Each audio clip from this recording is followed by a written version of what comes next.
Ano hong measures ang gagawin ho ng MPD lalo pat may ilang araw pa tayo bago itong pagsalubong sa bagong taon? Tama kayo dyan, Sir Niel.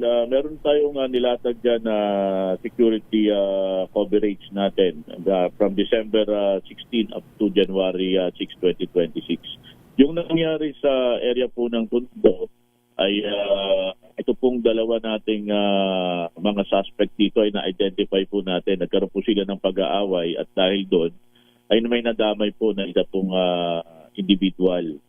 At ganun pa man po, na-identify natin sila at nasampahan na po ito ng kaukulang reklamo dito po sa tanggapan ng Tagausig sa lungsod ng Maynila para po sa kasong homicide.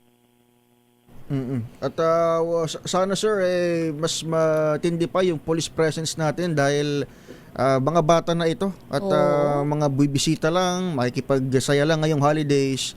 May mga nagsusumo kasi sa amin sir na ayun, may mga video kami ngayon. Nagpapaputok pa rin kahit wala namang designated firecracker zone dyan sa lugar.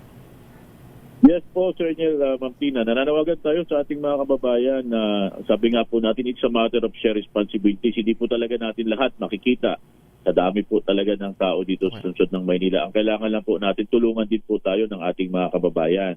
I-report nyo po dito po sa 911 pag meron po kayong nakikita mga nagpapaputok, yung mga nagbebenta po ng illegal na paputok.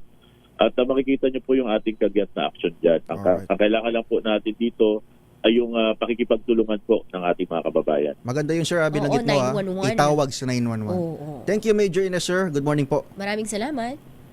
Yes, Sir Niel, Ma'am Tina, maraming salamat sa pagbibigay ng pagkakataon may bigay namin ng mga ganitong impormasyon. Sa ngalan ng aming Chief PNP, ng aming Regional Director at ng aming District Director, Brigadier General Arnold Evangelista. At makakaasa po kayo sa mabilis, nararamdaman at kalidad na serbisyo para po sa Manileños. Sa kalmadong maga po.